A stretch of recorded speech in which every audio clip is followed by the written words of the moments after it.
আজকে বিশেষ করে আপনারা কতটুকু আনন্দ পেয়েছেন জানি না, কিন্তু আজকে এই দাসে ভালো লেগেছে যে আজকে আমাদের অনেক জায়গায় কীর্তন করি কিন্তু বৈষ্ণবের আগমন হয়। আজকে এই আসরে অনেক বৈষ্ণবের আগমন হয়েছে।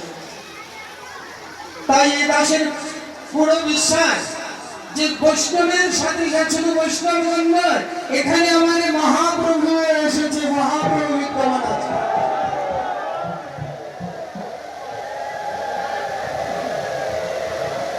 এই কীর্তন কমিটি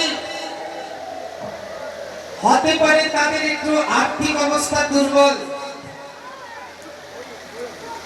আর্থিক অবস্থা একটু দুর্বল হতে পারে, কিন্তু আজকে প্রমাণ হয়েছে যে তাদের ভক্তির বল আছে। কেননা যেখানে গুরু বৈষ্ণব যেখানে আসে সেখানে ভগবান প্রসন্ন হয়। আজকে প্রথমেই কীর্তন যখন শুরু করব, শুরু করার আগে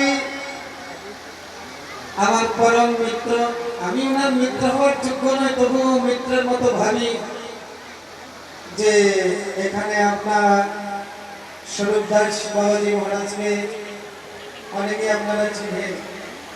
উনি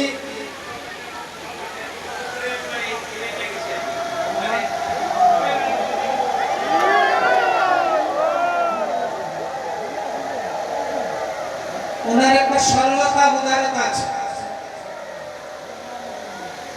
ভগবানের অশেষ কৃপা, ব্রাহ্মণ কুলে জন্ম নিয়ে তারপরে বৈষ্ণব পথ অবলম্বন করেছে। এ তো কোটিতে কোটি হয়, 1 কোটি মানুষের মধ্যে এরকম ব্রাহ্মণ কুল অবলম্বন করে বৈষ্ণব পথে যাওয়া। ইনি যেমন, যদিও উনি উচ্চ কুলে জন্ম, তবু এ দাসকে মিত্রের মতোই ভাবে, আমিও ওনাকে মিত্রের মতোই ভাবি। যদিও আমার যোগ্যতা নেই, তবু ভালোবাসা তার যোগ্য অযোগ্যের বিচার করে না, এটা হয়েছে ব্যাপার। তারপর কীর্তন যখন শুরু করলাম, এমনি দেখলাম বাহ, অবধূত বেশ ধারণ করে আমাদের পরম শ্রদ্ধেয়, উনিও ব্রাহ্মণ কুলে জন্ম ছিল, ব্রাহ্মণ কুলে জন্ম এবং পরমহংস স্বরূপ ধারণ করে এসেছে। কিছুক্ষণ আগে